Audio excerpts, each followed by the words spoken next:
Apa iya kamu mau? Ayyakula lahma akhihi maitan itu, memakan daging bangkai saudaranya sendiri.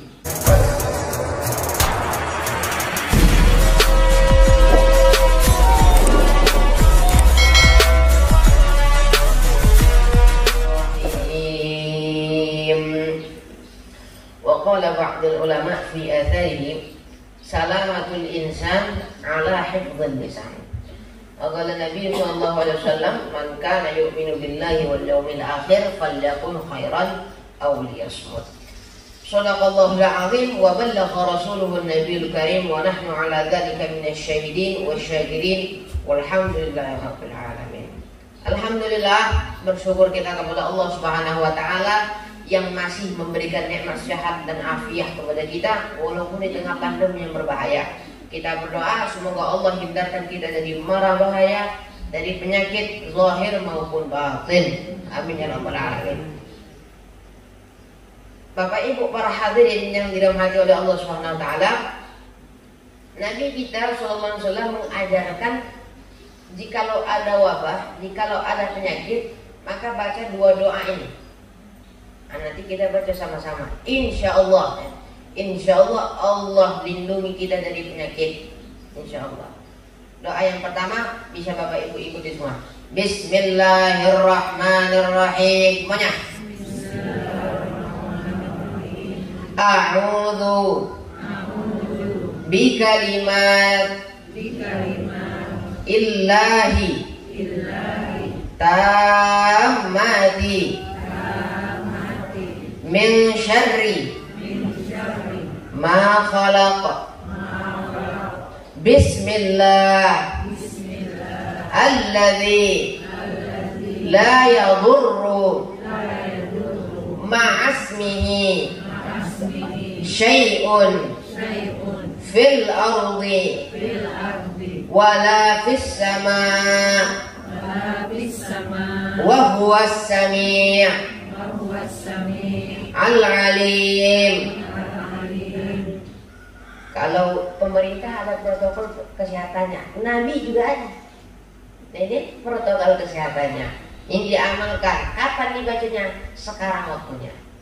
Kalau nggak bisa baca 3 kali, sekali sudah baca. Ketika mau meruqyah apapun, baca doa itu. Air, anak bandel apa segala macam, bacakan doa itu, insya Allah mujarrab. Mujarrab insya Allah. Baik. Asar para ulama mengatakan salamatul insan ala hifdzil lisan. Keselamatan manusia itu bukan pakai APD. Keselamatan manusia itu bukan minum obat, bukan segala macam, tapi dari mulutnya.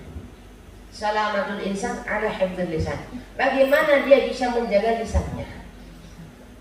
Tadi ada ayat yang kita baca dari surah Al-Hujurat di ayat 12. Bagian penggalan pertama Allah Subhanahu wa taala sebutkan jangan keseringan berprasangka.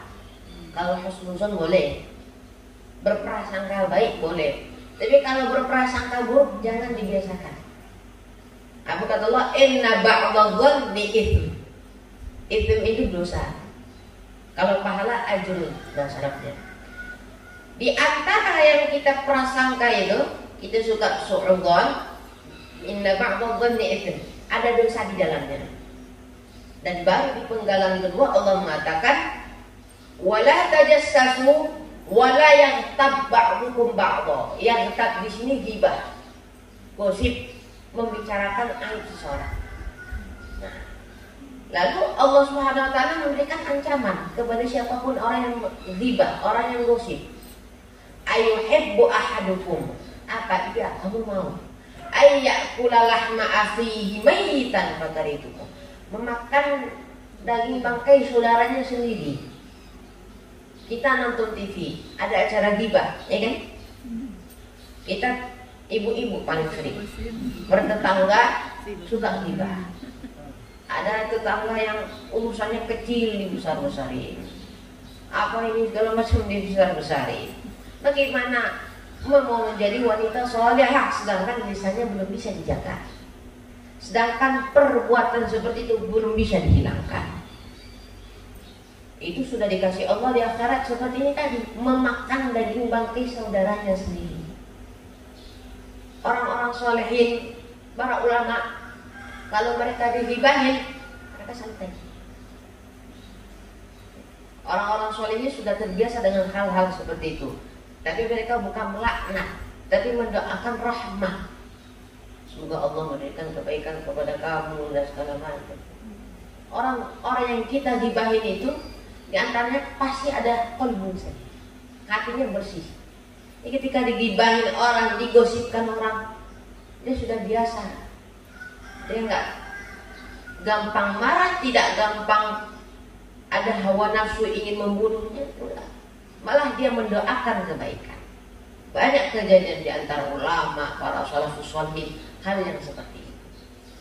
Lalu di hadis Nabi kita SAW dikatakan, "Man kana yu'minu billahi wal yawmil akhir," barang siapa yang dirinya beriman kepada Allah dan hari akhir, falyaqul khairan. Nah, di sini ini challenge atau tantangan yang sangat berat dalam hidup.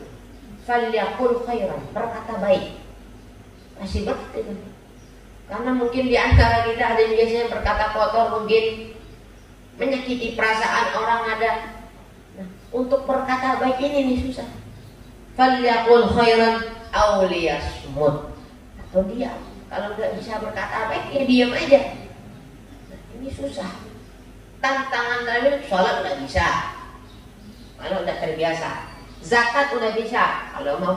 Haji udah bisa kalau mampu. Ini falyaqul khairan, gampang bilang baik saja. Membilangkan perkataan yang baik, menyenangi hati seseorang. Atau kalau nggak bisa melakukan seperti itu, diam. Mungkin di antara kita pasti ada yang suka mulutnya itu kayak burung beo, suka ngomong aja. Nah, itu pun burung beo nya bukan perkataan yang baik, perkataan jahat. Nah, lalu apa solusinya ketika kita sudah mulai terjerumus dengan perkataan kotor, ghibah, istighfar? Walau annahum idzalamu anfusahum ja'uka fastaghfirullaha wastaghfara lahumur rasul lawajadullaha tawwabar rahimah. Misalnya kita ada menyakiti perasaan seseorang, langsung istighfar, bukan menambahi lagi, istighfar langsung. Lawajadullaha tawwabar rahimah, maka dia akan mendapatkan bahwa Allah itu Maha Pemurah, Allah itu Maha Mengampuni, wa kana Allahu ghafurur rahim. Ini Bapak Ibu, tantangan berat dalam hidup ini. Perkata yang baik, dari bangun tidur sampai tidur lagi, berkata baik aja. Mungkin pasti di antara kita ada yang mengatakan, oh zaman kita beda. Kalau zaman Rasulullah ya bisa, zaman sahabat bisa, zaman tabi'in bisa. Ini kan akhir zaman, mana bisa? Oh nggak bisa gitu. Berusahalah. Nanti ketika di akhirat kita udah bawa bekal, udah bawa isti'dad, udah persiapan. Apa persiapan kita? Falyaqul khairan, berkata baik atau diam itu. Itu bekal kita. Kalau sholat tidak, kalau ibadah lain belum bisa menjamin, maka berkata baiklah, itu insya Allah bisa menjamin. Kita introspeksi, kita muhasabah diri kita. Banyak orang yang ngaku baik, tapi mulutnya entah bagaimana. Banyak orang yang ngaku soleh, alim, faqih, apa lagi, zahid, orang zuhud, tapi belum tentu mulutnya bisa menjaga. Di depannya kita lihat soleh, masya Allah, pas mulutnya kita dengar, hati-hati. Maka Bapak Ibu ingatkan dia, Bapak Ibu kasih tahu dia, bagaimana ciri orang mukmin, bagaimana sifat orang mukmin itu. Berkata baik atau diam, nggak suka riba. Negara saja, negara itu bisa hancur dengan negara itu sendiri, hanya karena ini lisan. Bisa terjadi perkelahian, bisa terjadi pemberontakan. Sebab apa? Lisan, mulut. Hati-hati sama ini mulut, hati-hati. Kalau nggak bisa bicara, diem aja. Maka kalau menurut Rashid Bapak Ibu, orang yang nggak bisa bicara itu beruntung. beruntung. Karena kenapa? Nggak pernah mengeluarkan kata kotor, tidak pernah mengeluarkan kata-kata fusuk. Beruntung dia aja. Orang yang kayak gitu tuh beruntung. Dibanding kita yang Allah kasih mulut yang seharusnya digunakan untuk berbicara yang baik, berbicara yang elok, malah digunakan untuk menghina seseorang, melecehkan seseorang. Hati-hati Bapak Ibu. Allah kasih kita mulut untuk berbicara hal yang baik. Maka itu ulama-ulama ketika sudah mulai berbicara mereka mulai baca doa. Rabbi shrah li sadri wa yassir li amri wahlul 'uqdatam min lisani yafqahu qawli. Doanya para ulama. Lalu mereka mulai assalamualaikum warahmatullahi wabarakatuh. Supaya apa? Takut di antara ceramah nanti itu ada perkataan-perkataan kotor, ada perkataan-perkataan yang menyinggung perasaan seseorang. Takut orang soleh seperti itu. Orang soleh itu adalah orang yang baik, orang yang elok menjaga perasaan kawannya, menjaga perasaan jamaahnya. Itu orang soleh. Maka ini Rasyid mengingatkan kita watawasau bil haq, watawasau bis sabr, saling mengingatkan dalam kebaikan. Kita jaga lisan kita. Jaga lisan kita. Jangan sampai lisan ini seenak udahnya mengatakan hal-hal yang nggak baik. Jaga diri kita. Nah, salah satu asbabnya itu mati siwa. Siwa itu bisa juga menjadi wasilah kita menjadi masuk surga. Intinya kunci surga itu ada di sini, di siwa ini. Mau berbicara apapun, mau ceramah, bicara sama orang, jangan malu ke siwa. Siwa ini benda baik. Kelak insya Allah setelah kita pakai siwa ini yang keluar kata-kata baik. Insya Allah. Jangan remehkan ini. Laula an asyqa ala ummati la amartuhum bisiwak inda kulli shalah. Kalau nggak berat sama umatku ini, akan kusuruh umatku sholat bersifat. Dalam hadis dikatakan sholat 1 rakaat 2 rakaat dengan siwak lebih afdol, lebih utama dibanding sholat 70 rakaat tanpa siwak. Mau baca Quran pakai siwak, mau bicara yang baik pakai siwak. Yang keluar itu bukan busuk tapi wangi. Kita memang nggak bisa nyiumnya karena zahir batin kita mungkin ada belum ada yang bersih. Tapi kalau aulia, kalau udah ulama, malaikat sekali yang nyium, mereka kan tahu ini ibadah Allah. Yang keluar di mulutnya itu kebaikan, yang keluar di mulutnya itu adalah kata-kata yang berpahala Al-Quran. Kita lihat, ada satu cerita ulama ini ahli Quran. Ketika di akhir hidupnya, saat beliau mau wafat, itu aneh daripada ulama-ulama yang lain. Kalau ulama lain biasa wafat didatangi Rasulullah. Ulama ini baca Al-Quran, yang keluarnya itu wangi. Padahal udah gak ada suaranya, tapi yang keluar wangi.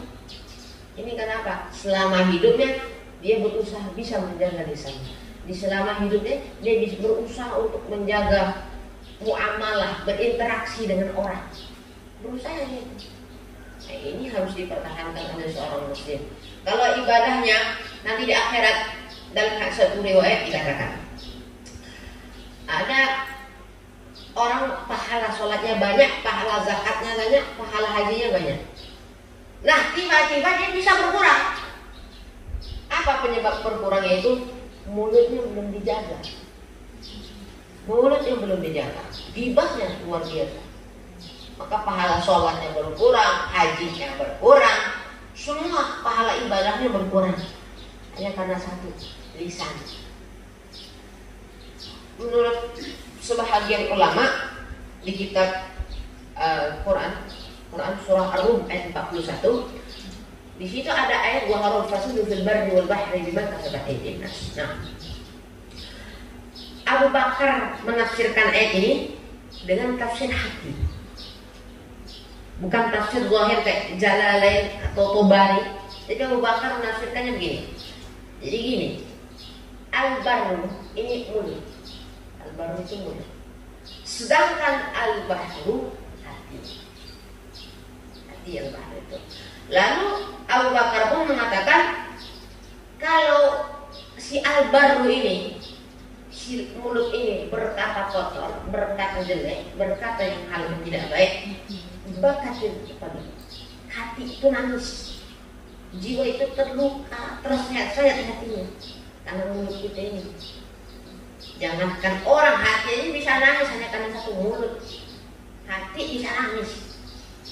Maka dari itu Abu Bakar mengatakan juga, jagalah hati kalian dengan menjaga mulut kalian.